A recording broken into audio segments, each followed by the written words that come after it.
ازاي اعيد احياء شخصية في الرواية بعد ما موتها؟ عزيزي الكاتب، خليني احكي لك. بما ان احنا موتنا الشخصية الفيديو اللي فات، فخلينا نعيد احيائها الفيديو ده. والاهم من ده ان انا هقولك على الاخطاء الشائعة اللي تتجنبها وانت بتكتب حاجة شبه دي. موت الشخصية بيكون حاجة من اتنين: يا اما ان هو مات تماما، يعني احنا شفنا الجثة وتأكدنا من موته، يا اما ان هو على وشك الموت، او ان احنا ملقيناش الجثة. طيب، لو هو ميت تماما نتعامل مع الموضوع ده بحاجة من اتنين: يا اما ان احنا بنسيبه ميت، وده يفضل احيانا لما بتعيد احيائه من موت، الدراما اللي انت خلقتها في موت الشخصيه الاولانيه دي بتروح، والقارئ بيبقى غالبا معظم الروايه متوقع ان اي شخصيه تانية هتموت ان انت هترجعها للحياه تاني.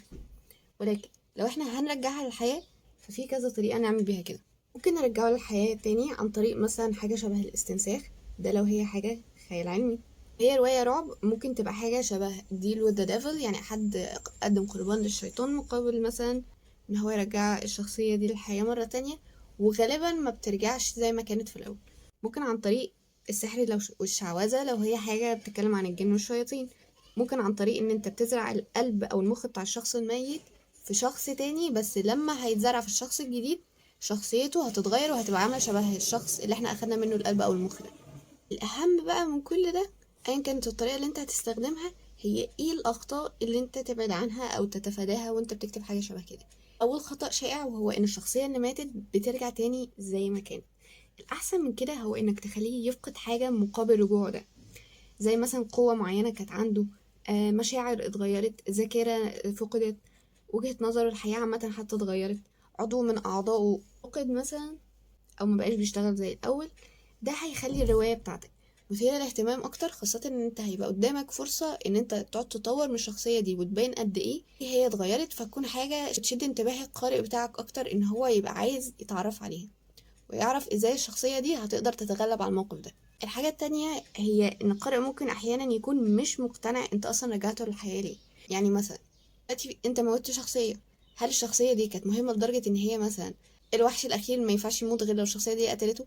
ان مثلا ما فيش غير الشخصية دي اللي تقدر تعمل المهمة الاخيرة؟ ان دورها كبير قوي لدرجة ان هي ما ينفعش تموت؟ ولا هل انت مثلا رجعتها لمجرد ان انت مش عايزها تموت وخلاص؟ لازم تفكر في الموضوع ده كويس. الحاجة الأخيرة اللي عايزاك تلاحظها كمان هي التضحية. الشخص اللي خلى اللي مات ده يرجع تاني للحياة لازم يكون قدم حاجة، وحاجة تكون كبيرة قوي في سبيل إن ده يحصل. يعني مثلا هل هو مات في سبيل ان الشخص ده يرجع للحياة تاني؟ مثلا لازم يكون قدم حاجة كبيرة عشان ما ينفعش الموضوع ده يكون سهل، والا اي شخصية تانية هتموت القارئ هيسأل نفسه ليه دي كمان ما رجعتش. يجي بقى على الجزء التاني، وهو ان الشخصية بتاعتي يا اما الجثة بتاعتها ما ظهرتش بالتالي انت تقدر ان انت تنقذه، او ان هو على وشك الموت واحنا بنحاول ننقذه. اصلا عشان يحصلوا بيبقوا ليهم اسباب كتير، مثلا ان حد اتأذى وهو كان بيتعارك في حرب، او ان حد وقع من على جبل او هاوية، او ان هو اتسمم، او ان هي كانت حادثة عربية.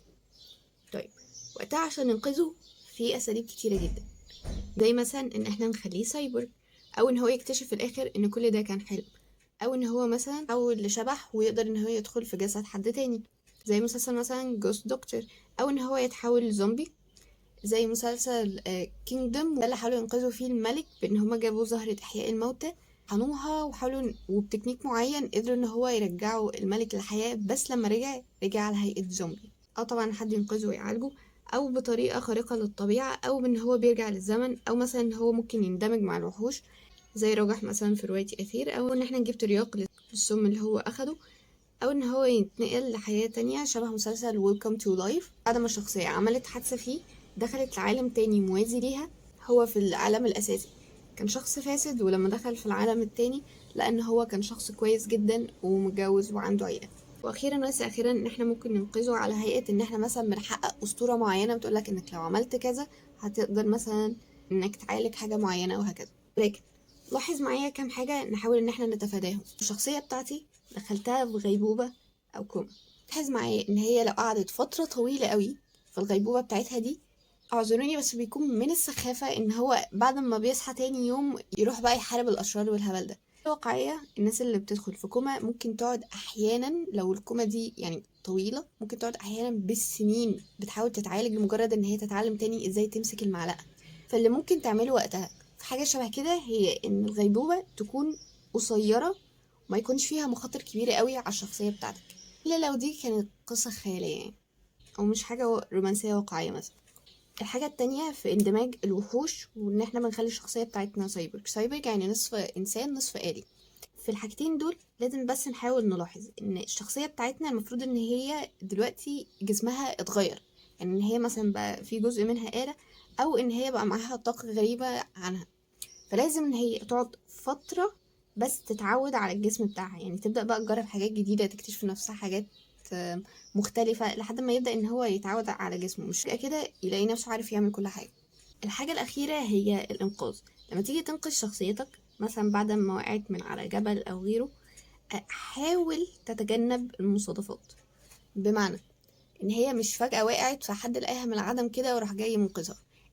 هي دي مش غلط، ولكن الأحسن من كده ان انت مثلا حد تاني يكون كان بيدور عليها فلقاها وأنقذها، أو مثلا ان حد أصدقاء الشخصية أخدها وداها عند حد يقدر يعالجها، أو إن الشخص اللي عالجها يكون عايز منها حاجة، أو عارف هي الشخصية دي مين، فعارف هو بينقذها ليه، مثلا عشان عارف إن ده ابن الملك مثلا أو غيره.